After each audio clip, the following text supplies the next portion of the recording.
విభక్తి ప్రత్యయం ఇచ్చినప్పుడు అది ఏ తత్పురుష సమాసం అనేది మనం ఏ విధంగా సింపుల్ కోడ్తో గుర్తుపెట్టుకోవాలో చూద్దాం. విభక్తి ప్రత్యయం ఇచ్చినప్పుడు అది ఏ తత్పురుష సమాసం అనేది ఏ విధంగా గుర్తుపెట్టుకోవాలో చూద్దాం. ఆల్రెడీ ఇక్కడ అందున్నన్ అనే దానికి ఒక కోడ్ చెప్పాను. తర్వాత ఇక్కడ మనకి కొరకున్కాయ అని చూద్దాం.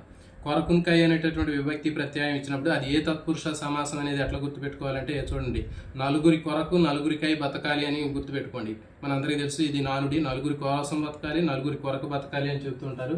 నలుగురి కొరకు నలుగురికై అని గుర్తుపెట్టుకోండి. సో కాబట్టి 4 అంటే ఏంటి, అది చతుర్థి తత్పురుష సమాసం. ఓకే, అది చతుర్థి తత్పురుష సమాసం గుర్తుపెట్టుకోండి. నలుగురి కొరకు బతకాలి, నలుగురికై బతకాలి అనేటటువంటి నానుడి మన అందరికీ తెలుసు. కాబట్టి ఇది చతుర్థి తత్పురుష సమాసము. ఓకే, ఏ తత్పురుష సమాసం అంటే చతుర్థి తత్పురుష సమాసం గుర్తుపెట్టుకోండి. 4 అంటే చతుర్థి అంటే 4 కాబట్టి చతుర్థి తత్పురుష సమాసం.